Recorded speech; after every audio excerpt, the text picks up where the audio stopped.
This video is sponsored by Squarespace, the easiest way to create a beautiful website.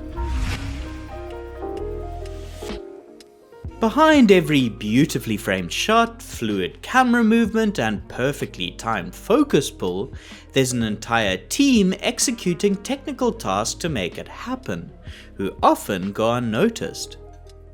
The camera department is the backbone of cinematography, responsible for transforming words on a page into stunning moving images. But what exactly does everyone do, and what are all the technically demanding niche tasks they perform which help bring the director's vision to life? In this video we'll go down the crew hierarchy and break down every job in the camera department to show why they're each essential to the magic of cinema. On the evening before each shoot day, you'll get an email from the production with a call sheet. This contains info about the locations and times, and also usually includes a crew list, broken down into departments, like production, unit, hair and makeup, grips, lighting, and camera. At the top of the camera food chain we have the cinematographer, or director of photography. They are responsible for translating the director's vision into cinematic images using camera, grip, and lighting tools. Their job is both artistic and technical, and involves close collaboration with multiple departments to craft the film's style and mood. They will often have a deciding say in who the rest of the camera team is, and are responsible for managing the department. Almost all movies will only have one DP.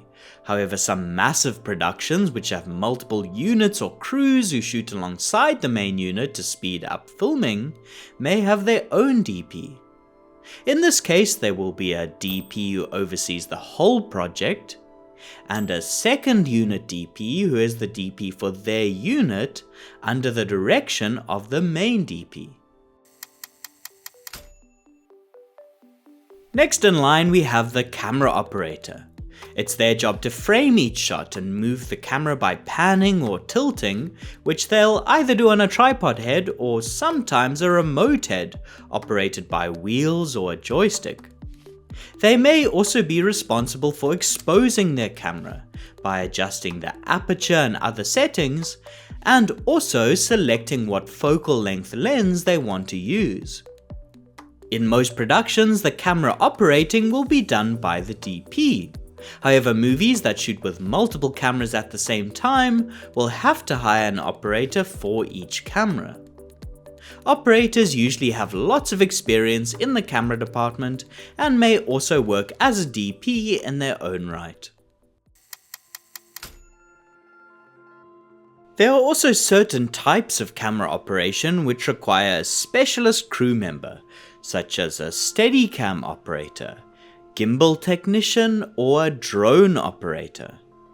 They will be adept at quickly positioning the camera so that its weight is correctly balanced on these gimbal systems, and are also able to professionally operate these rigs.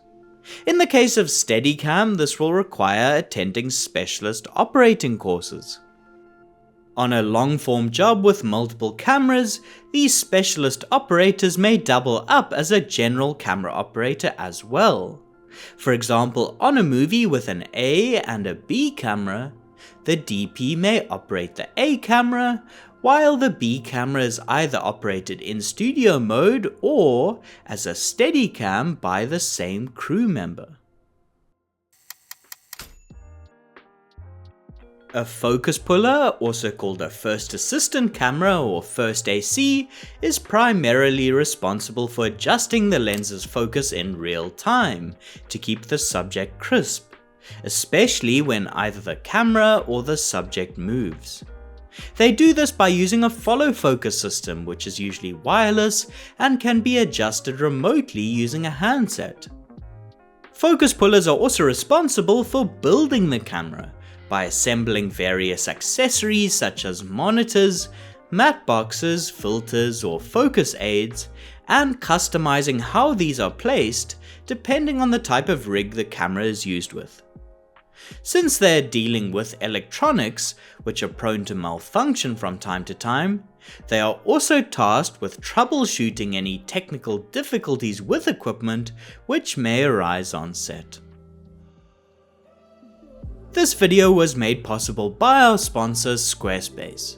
Setting up a website may seem a tad intimidating, but what I like about Squarespace is that they make the design process super simple and intuitive for your average person like me.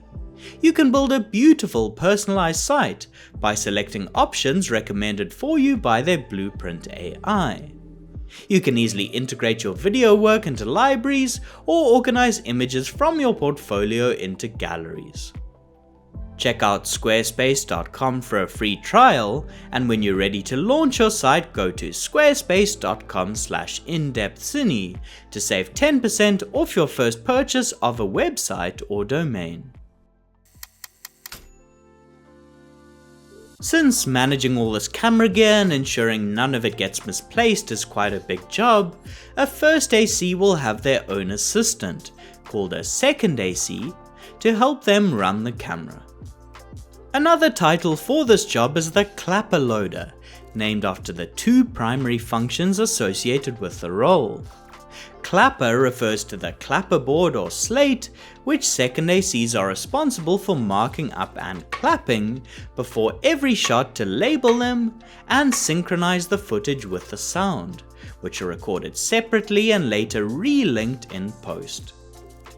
The second part of the name, loader, harkens back to the days of film, when it would have to be removed from cans and loaded into film magazines, entirely in the dark without exposing it to any light, using a changing bag.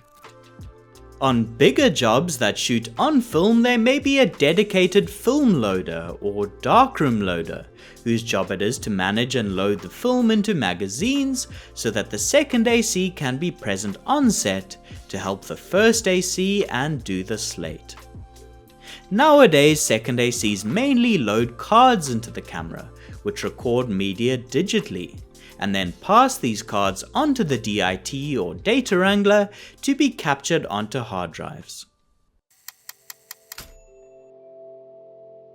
Although they are not present on every job, for some bigger productions they may even be a camera trainee who reports to the second AC. These are usually crew who are starting out in the camera department and learning on the job.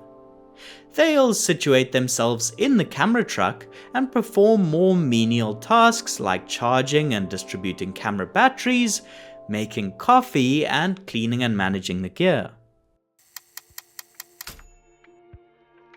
Outside of this hierarchy on its own little island, but still within the umbrella of the camera department, is the video assist or VT operator. On a film set, directors, production designers, continuity supervisors, and other crew may want to access footage that has already been shot, for various reasons. This could be for the purposes of reviewing the strength of an actor's performance, or to check the wardrobe that an actor was wearing in a previously shot scene. Video assistants are tasked with sending a live video feed from the camera to monitors, and recording an archival copy of each take that is shot, which can later be pulled up and reviewed if necessary. Usually they'll work by themselves, unless it's a large job with many different cameras and monitors, in which case they may ask for an assistant to help them speed up the time it takes to set up their video village. The most recent crew addition to the camera department is the DIT, or Digital Imaging Technician. When digital cinema cameras were first introduced onto what had previously been analog sets with physical film cameras, they needed someone with a knowledge of software and computers who was capable of navigating these machines and storing the footage onto hard drives. Their role has since evolved to be a go-between in the middle of production and post-production. They oversee that all camera settings are correctly dialed in, manage continuity and exposure, check for any technical defects with the footage, create project files for editors, create proxies, synchronize footage and audio, and manage color correction of the images on set. On most jobs, they'll work alone, spending a large part of their time on set focusing on transferring footage from cards that they get from the second AC to drives. However, on big jobs where the DP wants the DIT on set to do more in-depth work, like grading or exposure management, or on jobs with multiple cameras and large amounts of footage, they'll probably have an assistant called a data wrangler, who not surprisingly are responsible for transferring the data on cards to hard drives. How many camera crew appear on the call sheet each day is entirely dependent on the scope of the job and budget. A standard industry level camera team will usually have a DP who also operates, a first AC and second AC, a video assist, and a DIT. If they need to save on budget, productions may try to find someone who can both act as a data wrangler and do video, saving a crew member. However, on a large budget job with multiple cameras, this crew may expand, with a DP, 2 camera teams for an A and B camera with 1 Steadicam operator and 1 camera operator, 2 first ACs, 2 second ACs, a camera trainee, a video assist, a DIT, and a data wrangler to assist them. Hopefully you now know a little bit more about all the available camera department jobs. Thanks to all of you for supporting the channel, especially those on Patreon. Otherwise, until next time, thanks for watching and goodbye.